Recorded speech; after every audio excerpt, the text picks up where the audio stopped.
Rumo Certo de hoje vamos falar de gestão neste cenário tão rápido de transformação digital nas empresas. Para isso, então, eu convido um empresário experiente nesse ramo. Está aqui comigo o Rafael da Ode. Rafael, seja muito bem-vindo. Olá, Sebastião, muito obrigado.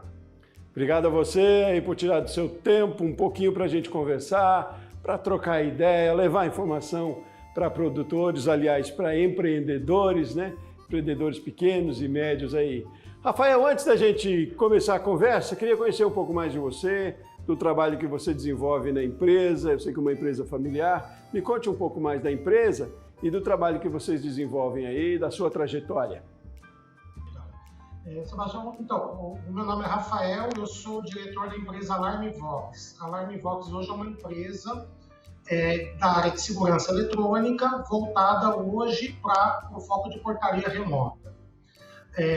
A Alarmvox começou, eu sou uma empresa familiar, eu sou da segunda geração da empresa, né? A empresa começou em 81 com meu pai e meu tio. Eles montavam uma indústria de centrais de alarme na década de 80, começaram a construir equipamentos de segurança eletrônica e trabalharam toda a década de 80 e 90, até meados da década de 90, focados na industrialização. Quando veio o governo Collor, na década de início dos anos 90, a abertura das importações, não ficou mais viável nós fabricarmos os equipamentos de segurança. Então a empresa precisou ter a primeira guinada dela, que foi sair da área de indústria e focar para a área de comércio e serviços. Então nesse meio tempo a empresa começou a trabalhar com equipamentos importados, né? Fazendo comprando centrais de alarme, sensores e câmeras, e focou para a área de serviços, que é a prestação de serviços de monitoramento 24 horas de alarme e câmeras. Então essa foi a primeira grande mudança da empresa. A empresa é uma empresa familiar, ela foi um processo de transição tumultuado, né? O meu pai faleceu em 96, de uma maneira repentina, e eu com 19 anos, no meio da faculdade, tive que sair, largar tudo, parar os estudos e assumir uma empresa. Né, com um monte de funcionário, com um monte de gente antiga, e não tinha experiência nenhuma. Eu não tinha nem experiência de vida, nem experiência profissional. Né? Então foi um baque muito grande, a empresa passou por dificuldades, tive problemas, eu tive que aprender a gerir uma empresa com o barco andando. Né? Então praticamente todo o meu conhecimento inicial foi prático. E apanhando, né? Tive problemas com o fornecedor, tive dívidas tributárias, enfim, foi criando diversos problemas. Mas nós conseguimos crescer, conseguir superar aquele período crítico, né? Não só da parte do luto familiar, mas também do luto empresarial, da empresa acreditar, né? Eu tinha funcionários lá que me viram quando era criança, né? E eu, de um dia para o outro, entrei numa posição de chefia sem ter experiência de vida com isso. Mas conseguimos superar, apanhando com muito custo, né?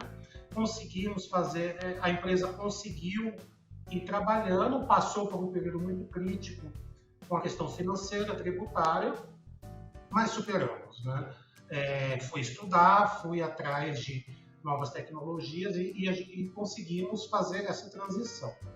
E a empresa continuou, e nós continuamos focando, porque assim, falei, bom, qual que é o foco da empresa hoje? É a prestação de serviços, então eu preciso aumentar os meus contratos, ter mais contratos recorrentes, né? Para poder fazer a gestão da empresa e não ter tantos problemas de depender só de compra e venda de mercadoria.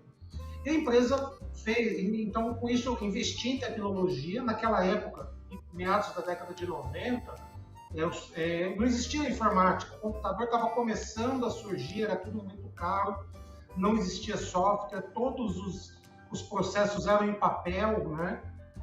Então foi uma transição muito prolongada, né? Mas nós conseguimos passar. Então, daí, a partir daquele momento, o que nós resolvemos fazer? Investir na informatização, eu falei, eu preciso acabar com o papel da empresa, transformar, aprender processos, né? e começar a aumentar a gama de serviços de tecnologia. E a empresa veio com o ramo de segurança eletrônica na prestação de serviços de monitoramento.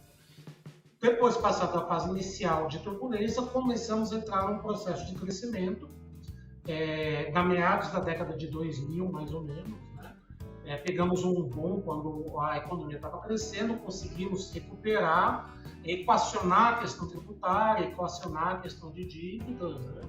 E focar em alta tecnologia.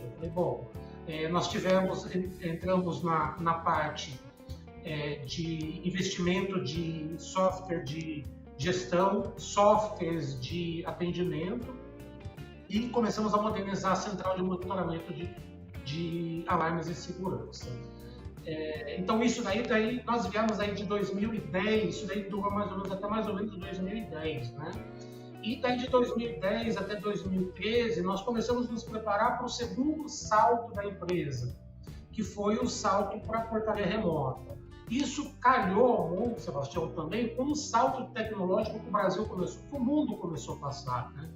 Nós tivemos uma grande transformação digital quando o 4G entrou no Brasil, e isso trouxe, o celular 4G trouxe, além da velocidade da internet ficar mais rápida, ele trouxe diversas outras soluções que não existiam e que nem nós sabíamos que nós tínhamos necessidade. Então, quando veio o 4G, surgiu o Uber, surgiu o iFood, surgiu o Netflix, surgiu tudo, várias necessidades. O smartphone, o computador começou a ser deixado de lado e começou todo mundo a ter uma tela na própria mão, né?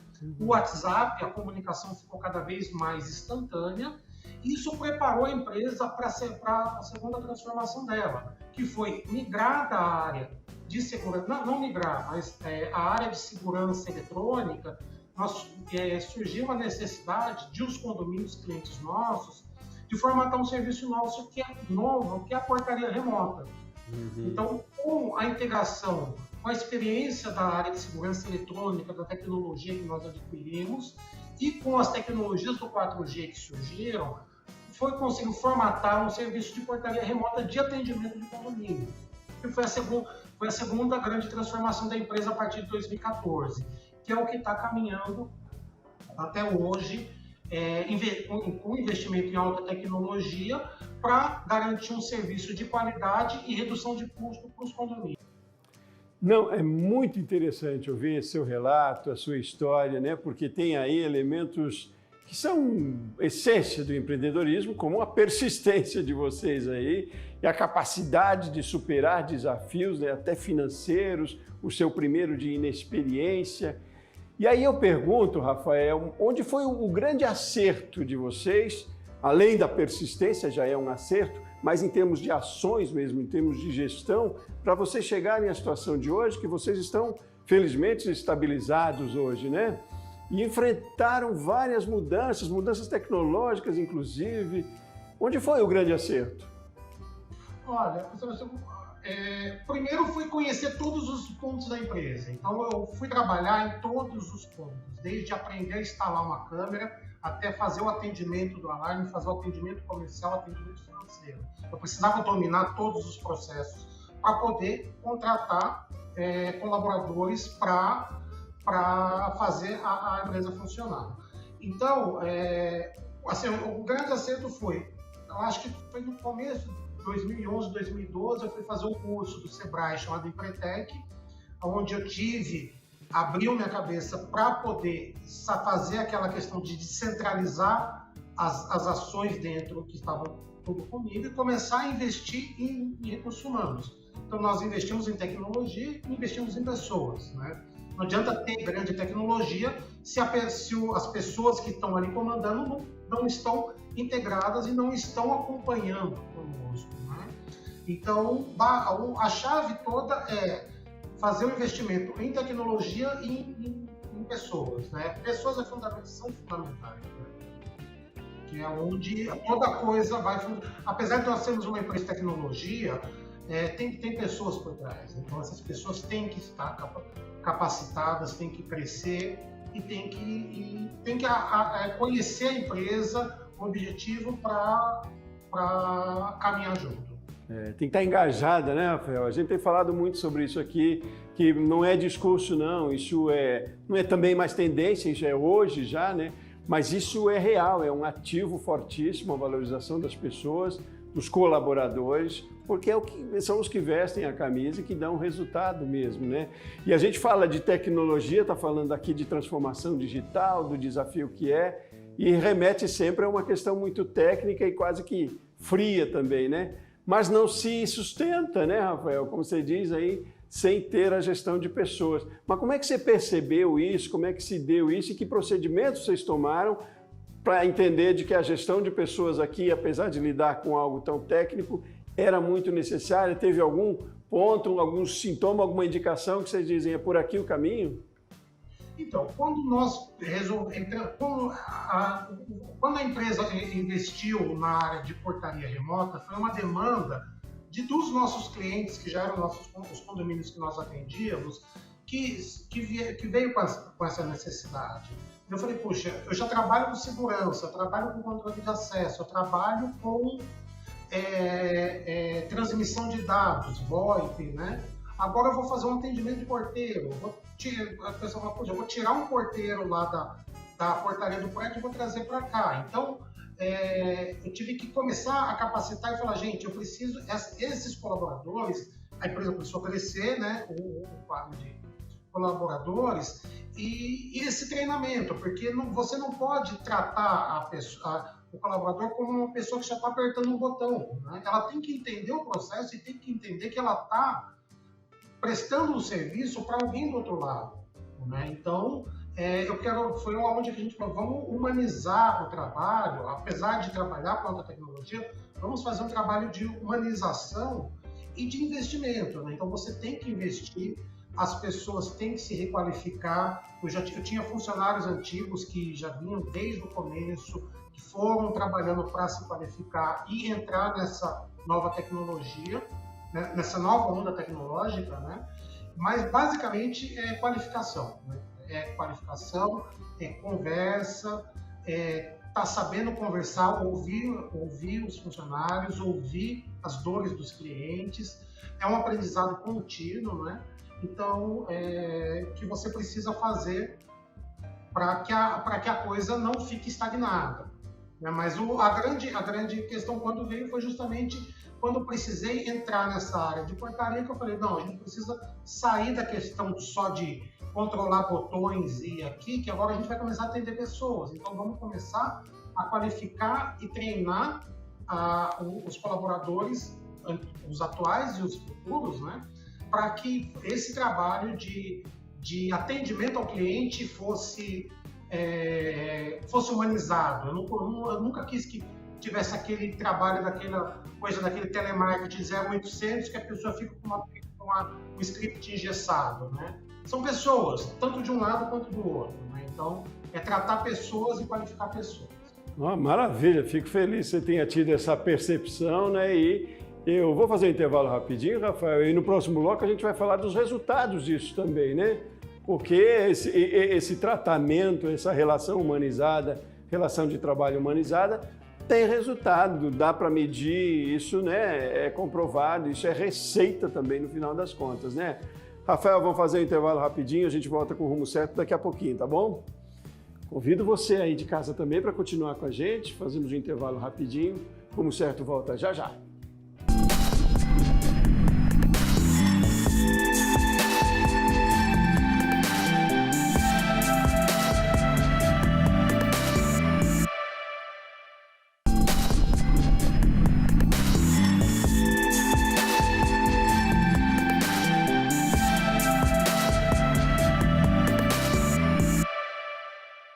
Muito bem, estamos de volta com o Rumo Certo, estamos falando de gestão, é claro, como sempre aqui no programa, hoje com foco em transformação digital.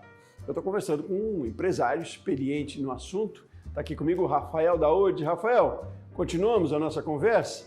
Temos uma ideia aí de como é o trabalho também na sua empresa, da importância que você dá aí à valorização, ao capital humano, né, o quanto isso é importante.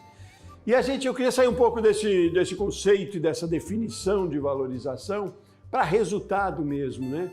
Como é que você consegue medir o resultado dessa sua estratégia, que deve ser uma estratégia de todo empresário nas relações de trabalho, de valorização do capital humano? Como se dá isso? Como é que se pode medir o resultado disso? Tá, é uma boa pergunta, Sebastião, porque assim, nós somos uma empresa de serviço, nós prestamos serviço para pessoas, né? Então, a melhor métrica que nós temos de saber se o serviço está sendo bem prestado ou não são os feedbacks dos clientes, né? Se o cliente está sendo bem atendido, né? Então nós precisamos criar, quando a prestação de serviço ficou mais detalhada na área de portaria remota, você começa, antigamente eu lidava só com o síndico, com o zelador, hoje eu lido com todos os moradores, né? Então, o que nós precisamos trazer? Falei, bom, uma empresa de serviço tem que ter clientes satisfeitos, né? Então, como é que você traz isso? Então, hoje nós estamos buscando a questão de pesquisa, de conversar, de ter o feedback, de ter o pós-venda, né? Não seria só o pós-venda, mas o pós-atendimento, para saber se o cliente foi bem atendido, se aquele morador teve algum problema. Problemas acontecem, às vezes o atendimento falha, às vezes a tecnologia falha, mas você tem que ter consciência de que você precisa saber corrigir, né? E está sempre conversando, sempre tendo esse pós-venda e esse feedback de quem é atendido, para saber se nós precisamos melhorar, se tem alguma coisa que precisa ser corrigida, né? Além dos processos internos, né? E de capacitação interna que tem que ser constante, né?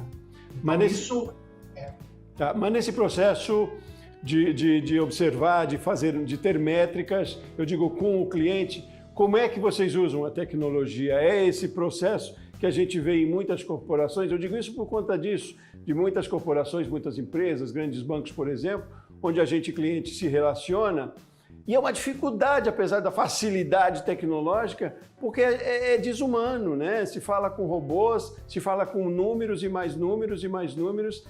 Quer dizer, a tecnologia facilitando aí, talvez, para a empresa, porque não vai contratar muita gente para atender, mas isso nessa linha de atendimento humanizado, para mim, enquanto consumidor, é contraditório. Eu não sei como é que se trabalha isso, o uso da tecnologia com eficiência e, ao mesmo tempo, trazendo isso para a relação humanizada. Como gerir a tecnologia que dá tanta facilidade, mas, ao mesmo tempo, pode dar algum desconforto também? Justamente a chave, Sebastião, é a questão da humanização. Tá? É você não lidar, existem robôs, existem tecnologias para processos, tá? Mas aquela hora que você tem que tratar com o cliente, não só durante o atendimento, mas também no pós-venda, você teve um atendimento, fez lá, você tem uma pessoa, um colaborador do lado de cá, fazendo um trabalho, né? Quando acabou aquele trabalho, eu preciso fazer uma mensuração se o serviço ficou bom, eu também não trabalho com robô, eu tenho uma outra pessoa ligando. Então, isso é importante, é você ter aquela função de que você não está tratando com um robô ou só com um call center que vai te dar a opção para você clicar, diz que um se está satisfeito, diz que dois se está insatisfeito. Não, é importante ouvir, né? Então, eu tenho hoje uma pessoa aqui dentro para ouvir os clientes, ouvir os elogios e as reclamações para poder melhorar. E o meu trabalho como gestor da empresa hoje é basicamente relações públicas. Então, todo cliente da AlarmeVox hoje tem o meu contato, né? Eu tenho todos os processos ali dentro, todos os canais de atendimento, mas ele fala comigo quando precisa, né? E os canais de atendimento também, tem pessoas falando, né? Então, hoje, o que nós buscamos trabalhar justamente é fazer essa humanização, essa humanização sem robô, né, para o pós-venda, para você ouvir, entender as dores e poder fazer um trabalho de melhoria interna. Pois é. Bom, se isso é possível... trabalhar com robô para fazer esse tipo de atendimento. Tecnologia facilita, é claro, mas se é possível dessa forma na sua empresa, que é uma grande empresa, né? Tem vários colaboradores, vocês têm quantos hoje? Hoje nós estamos no atendimento de portaria, eu estou com quase 35, né? Mas no total aqui, entre diretos e indiretos, deve ter quase 50 colaboradores diretos e indiretos trabalhando. Então, isso é viável cada vez mais para pequenas empresas, né? Para o microempreendedor, quer dizer, usar a tecnologia com certa parcimônia, eu diria também. Agora, me chamou bastante atenção nessa nossa conversa que você, falando do histórico da sua empresa, você sempre disse que a gente agora se preparou para uma outra etapa, vocês sempre se preocuparam com isso, né? De buscar o conhecimento, o que vem, o que está para vir, você já está meio que sabendo, né? Você já está atento a isso também. O que a gente pode falar de futuro? A gente tem aí o 5G chegando agora, mas em termos de tecnologia, 6 meses é pouco, né? Porque é fast o negócio, muda muito rápido mesmo.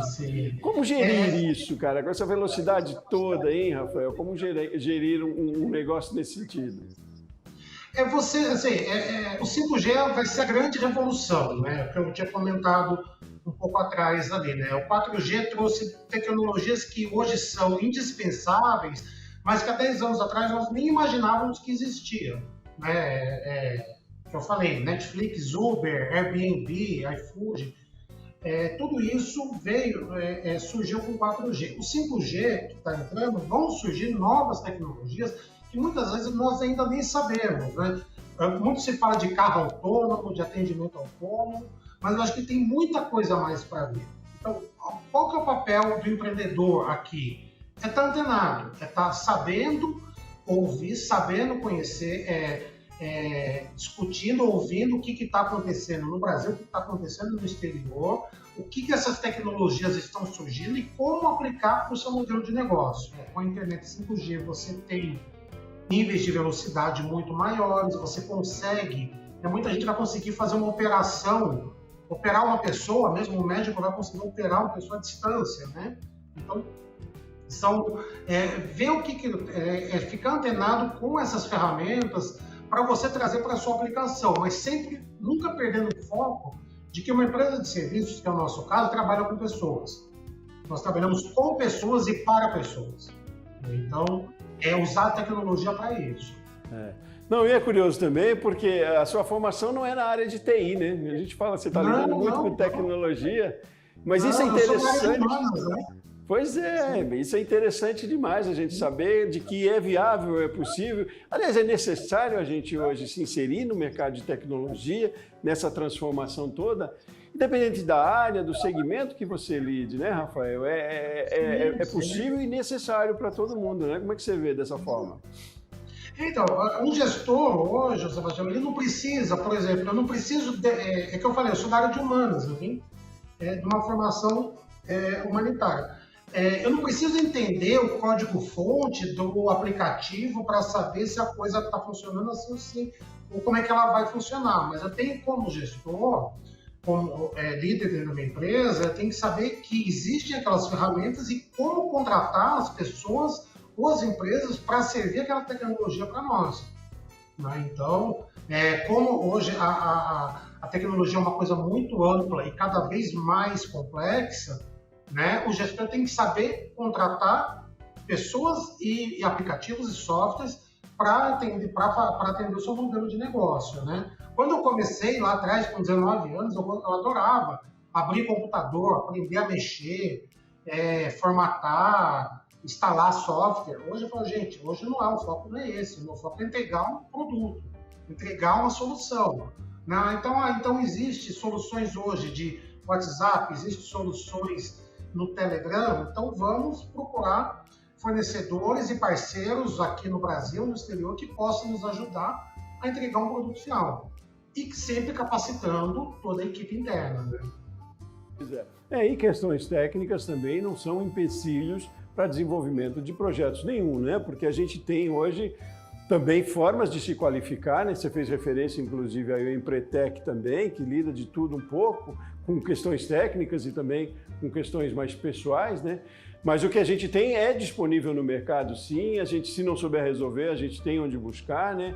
É preciso também estar predisposto a, né? Quando a gente fala de gestão também é isso, é estar com a visão para fora, é a visão da demanda que necessita que você faça um serviço, desenvolva, né? É um pouco por aí também, né, Rafael? É enxergar o mundo dessa forma, né? Sim, é você estar aberto a saber o que procurar, né? Eu comentei do Empretec do Sebrae, mas o Sebrae tem vários outros cursos gratuitos, tem assessorias que são importantes você fazer e principalmente, né, é você conhecer o seu mercado, conhecer os seus concorrentes, conversar com eles, conversar com seus clientes e estar aberto, né? Eu nunca fiz um curso de programação de software, mas eu já fiz um curso de noção de aplicativo para poder entender, se eu for ter que contratar isso no futuro, eu preciso entender basicamente por alto como que aquela coisa funciona, né? E o Sebrae tem vários órgãos do governo federal, municipal, existem várias entidades dispostas com cursos gratuitos de qualificação. É muito importante a questão da qualificação. Isso tem que ser constante, né? Nós temos que estar sempre abertos, sempre preparados para as novas tecnologias e para os novos desafios, né? Ótimo, ótimo. Rafael Daúde, muitíssimo obrigado pelas suas histórias, né? Pelos seus esclarecimentos, por contar a sua história aqui, que é instigante, serve de referência para muitos outros empresários também. Obrigado pela sua participação aqui no Rumo Certo com a gente hoje, viu? Um abraço grande, até mais. Muito obrigado, Sebastião. Um grande abraço. Muito bem, muito obrigado a você que acompanhou o Rumo Certo com a gente aqui também. Eu volto no próximo programa. Um abraço grande. Até mais.